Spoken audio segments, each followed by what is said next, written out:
हाय। ये जो रशिया और यूक्रेन की लड़ाई चल रही है ना, इसमें सबसे ज्यादा दिक्कत हमें हो रही है ये फिगर आउट करने में कि कैरेक्टर्स कौन कौन है और ये करना क्या चाह रहे हैं।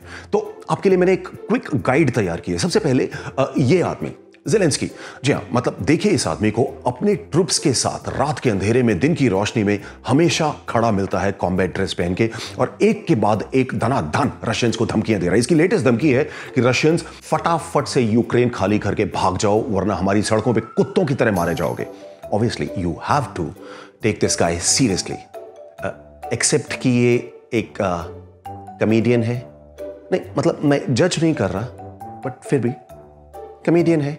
और दूसरी तरफ है ये लड़का जो 12 साल की उम्र से जूडो लड़ रहा है, मतलब सॉलिड स्ट्रीट फाइटर, केजीबी में रहा है, आर्मी में रहा है, 3 लड़ाइयां एज ए प्रेसिडेंट लड़ चुका है, जिसमें से एक लड़ाई यूक्रेन के खिलाफ ही थी, सारी की सारी जीत चुका है। और अब जब वो आपको कह रहा है कि मैं तुम्हें न्यूक कर दूंगा, बॉम्ब मार दूंगा मैं तुम्हारे ऊपर, यू आर सपोज्ड टू से मजाक कर रहा है साला, यू जोकिंग ना?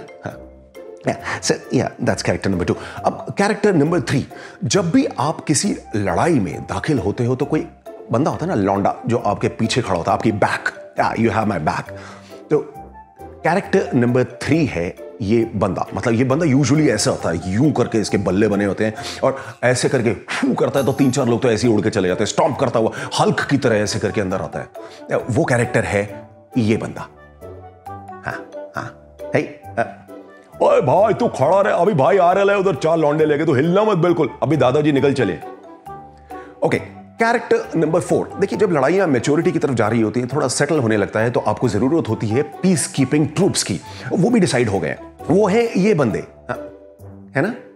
क्यूट है ना? कितने क्यूट है? नहीं, हाँ, वही है जिन 20 साल पहले जो चेचनिया में लोगों की गर्दनें काट रहे थे, हाँ वही वाले, हाँ एग्जैक्टली। तो ये पीस कीपर्स हैं जो आने वाले समय में आपको यूक्रेन के अंदर दिखाई देंगे। अच्छा, अब इनको देख लेते हैं। ये बंदे बैठे हैं टैंक के अंदर, इन्हें जाना तो कीव है, लेकिन इनका पेट्रोल खत्म हो गया है, इसीलिए अब ये बैठ के अपनी बोतलें खोल के वोडका पी रहे हैं। और इनके दूसरी साइड है वो बंदे जिनको एक्चुअली वोडका पी रहे होना चाहिए था, लेकिन वो अपनी बोतलें खाली करके उसके अंदर पेट्रोल भर रहे हैं, क्योंकि इनके पास पेट्रोल है, और उसको वो मोलोटोव कॉकटेल बना रहे हैं, जिससे कि जब रशियन का टैंक आ जाए तो उसके ऊपर ऐसे करके मार दे और सब कुछ सेटल हो जाए।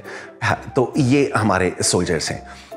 अब जब भी आप किसी लड़ाई को लड़ने के लिए चलते हैं तो आपको चाहिए होता है एक मास्टर स्ट्रेटेजिशियन, एक ऐसा आदमी या औरत जो आपकी स्ट्रैटेजी बनाएगा कि आपको लड़ाई किस तरह से लड़नी है। तो इस बार स्ट्रैटेजी बनाने वाले ना रशिया में है, ना यूक्रेन में है, नेटो में भी नहीं है, वो है हमारे इंडियन न्यूज चैनल्स पे। मतलब कोई भी न्यूज चैनल खोल लो, 10 स्ट्रैटेजी मास्टर्स वहां पे बैठे। मैंने मतलब हमारे जैसे लोगों ने तो फौज में घास काटी है भाई, इन्हें सब कुछ पता है, कहां से एनसर्कल कर रहा है, कहां से पिंसर मूवमेंट कर रहा है, और कब रशिया यूक्रेन के अंदर दाखिल होगा और कब न्यूक्लियर बॉम्ब फटेगा, इनसे ज्यादा कोई नहीं जानता। सच बता रहा हूं मैं तुम्हारे को। ओके, कैरेक्टर नंबर 8, मतलब भगवान का एक ये छोटा सा हमारे ऊपर शुक्र है कि कम से कम एक बंदा इस पूरे कॉन्फ्लिक्ट में ऐसा है जो ईमानदार है, ऑनेस्ट है, जिसके ऊपर हम यकीन कर सकते हैं। मतलब जिसकी आंखों में आप एक बार देखो तो आपको लगे कि हां, ये यकीन के काबिल है, ये बंदा। हाँ, नहीं मतलब अभी दिखना शुरू नहीं हुआ, लेकिन जब आप थोड़ा लड़ाई में आगे बढ़ चुके होंगे और बॉर्डर बाउंड्रीज की बात आएगी तो ये आ जाएगा, क्योंकि इससे ज्यादा अच्छे सेटलमेंट कोई नहीं कराता। यही आपको बताएगा कि इवेंचुअली आधा यूक्रेन और 1/3 रशिया चाइना का है। मिलेगा, ये भी आपको मिलेगा। इसके अलावा भी कुछ कैरेक्टर्स हैं जो आने वाले समय में आपके सामने आते जाएंगे। वो है ये और ये तो पक्का है, ये और ये। Till then keep figuring out